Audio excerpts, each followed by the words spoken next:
Namaskaram. Let me introduce myself. I'm Sreelatha Vinod, a Bharatanatyam practitioner and artistic director of Antara Center for Performing Arts.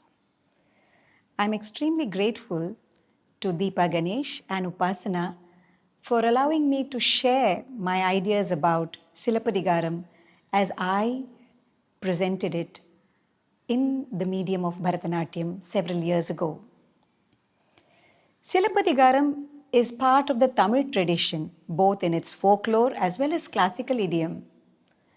And it is a well known fact that the palm leaf manuscripts were rediscovered by none other than the Tamil scholar U.V. Swaminatha Iyer in the second half of the 19th century.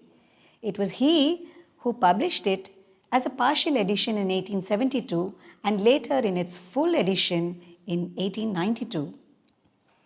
Silapadikaram is among the 5 major epics of Tamil literature, the others being Manimekalai, Kundalakesi, Valayapati, and Jivaka Chintamani. Unlike all these other epic poems that spoke about violence and bloodshed amongst kings and chieftains, here you have an epic poem that's centered around human relationships.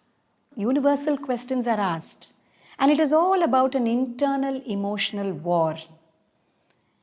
The best thing is that it spans the gamut of 3 different cities, the 3 different landscapes that it came with, and of course, the 3 principal characters Kovalan, Madhavi, Kannagi.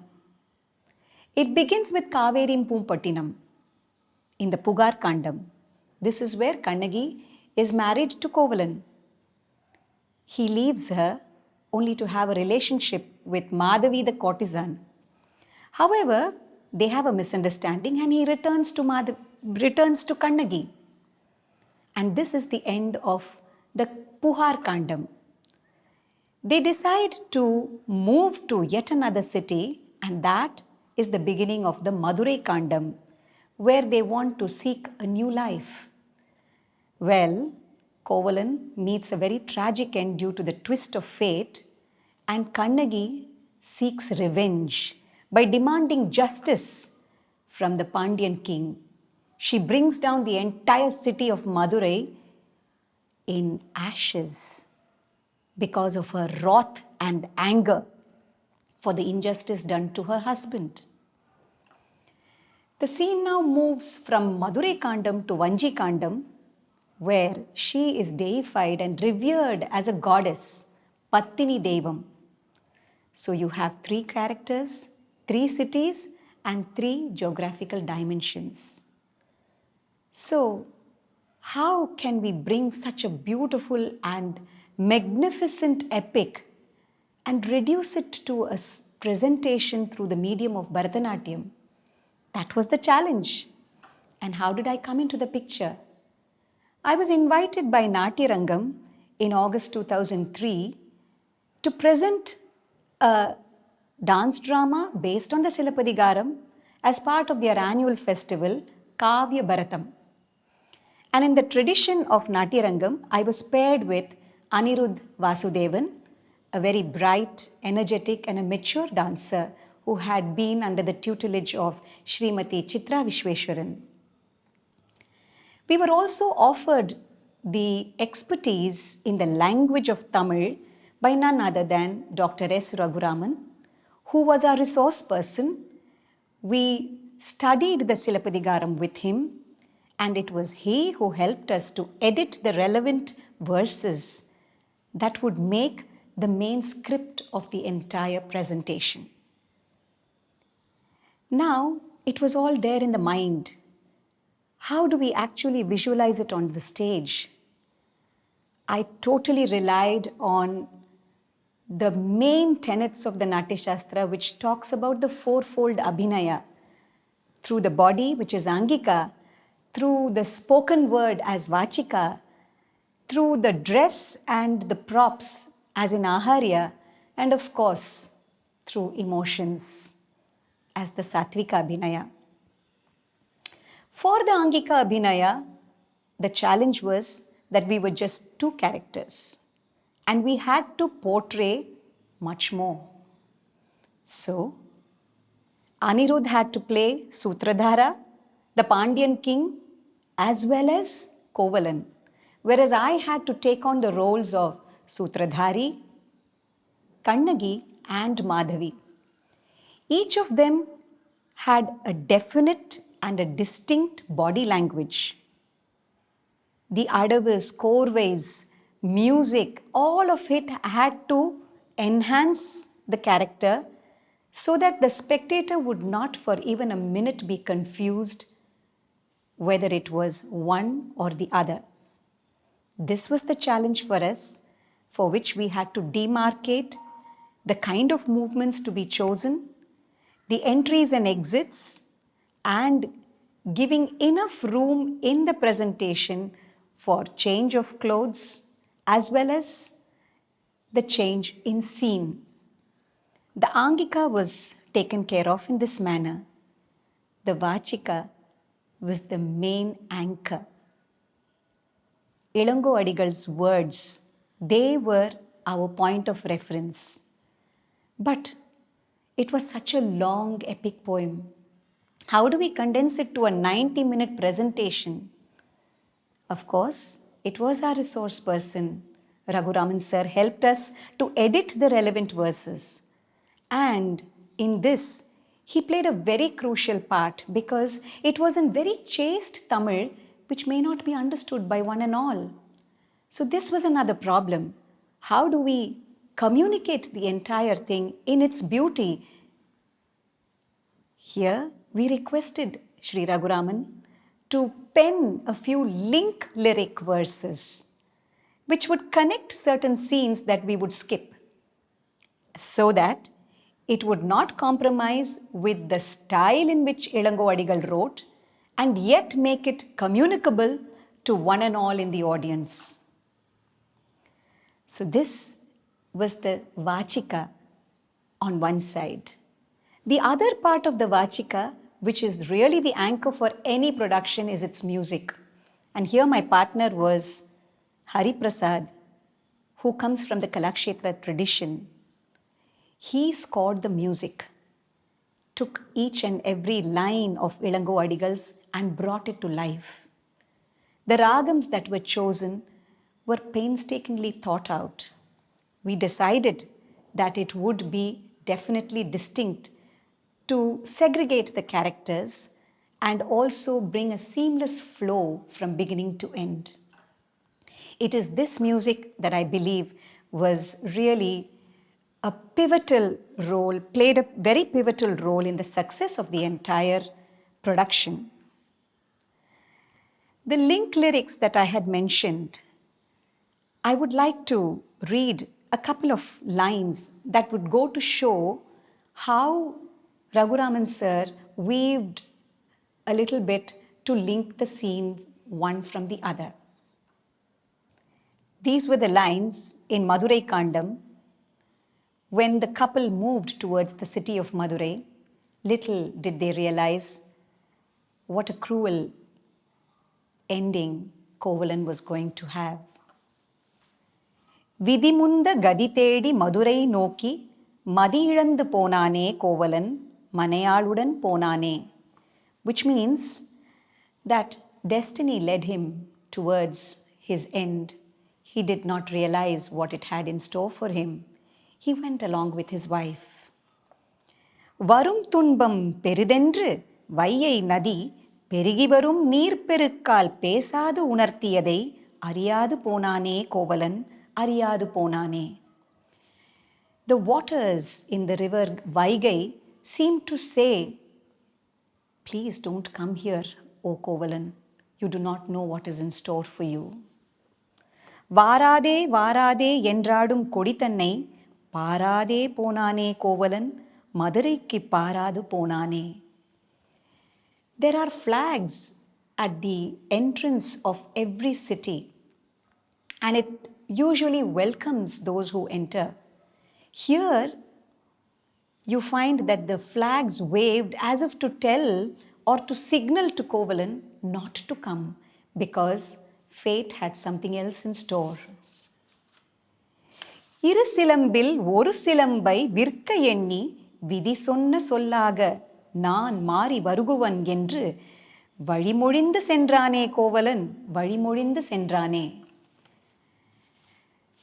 Kannagi had given one of her anklets to Kovalan so that he may pledge it and raise a capital so that he could start a business and start their lives afresh. But the words that he used, he said, I will change and come. He mentions change, but he himself had changed from a living being to a lifeless corpse the next time Kannagi saw him. So these words, these crucial link verses made the entire epic poem come to life, so much so that on the day when it was presented, the chief guest was Avai Natarajan, another Tamil scholar, and he mentioned that he did not realize the difference between the words penned by Ilango Adigal and those penned by Sri Raghuraman. Vachika was taken care of, and we had to move into yet another part, the Aharya, which catches the eye of every onlooker. Normally, a character is well distinguished immediately by the dress, the appearance, of course, the ornaments that go with it as accessories, and the stage props. The stage props were very minimal, but our character and our depiction through costumes had to be well thought out. Here were just 2 people playing the roles of 6. I had the good fortune of having Srimati Kamala Vishwanathan, who also is my mother, who designed the costumes so that it would be most effective and yet simple in nature. She chose a very neutral monochrome for the Sutradharas, a very distinct, intense color of purple to depict Kannagi, who was a sensitive and mature character, and a rich and vibrant and glamorous color of pink for Madhavi. Kovalan was attired in a grand yet in a subdued manner to show that he was a nobleman, whereas the Pandyan king exhibited the power and the strength that was so needed for the character. This was how we chose the Aharya, and it also required quick changes, sometimes even 30 to 40 seconds, where we had to switch from one character to the other. And the costumes had to be designed in such a way that we could slip in and slip out with minimum fuss. While speaking about the Aharya Abhinaya, there is something that I would love to share. While doing this epic poem, there was one scene where Kannagi was giving her anklet to Kovalan, asking him to take it and sell it so that they can start their lives afresh. And immediately the next scene was that of the Sutradhara explaining all that happened as this couple entered the city of Madurai. So this quick change had to be done, and immediately after that, there was another link scene after which Kannagi had to be depicted in her state of fury and rage with her hair all opened out. So this was a problem. Kannagi as a composed lady with her hair tied up, everything intact in one scene, switched to the Sutradhara who had to do the link scene, and then immediately back to Kannagi in her fury.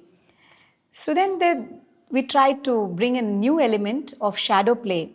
So we did the first bit of Kannagi giving the anklet, where I was actually attired as the Sutradhara herself, but only with a small accessory that would suggest it was Kannagi, but behind the shadow play, it was not visible that the dress was a different one or the same. So here was the scene where I gave the anklet, and immediately I was able to come onto the stage as the Sutradhara doing it in the Sutradhara's costume. And right after that, I had to get into this mode of Kannagi, who was angry. So they needed a quick change where the entire headdress and everything had to be covered with a wig that had flowing hair, free flowing hair. The only aspect was the bindi or the mark on the forehead that had to be wiped away because Kovalan was no longer alive. And then I came in straight away showing the fury of Kannagi till the entire city was brought down to ashes. And immediately there was a switch over from that to the Sutradhara, which was managed effectively by the quick costume change, and all it required was this hair piece to be removed so that we could come back to the neutral headgear and then continue with the entire poem.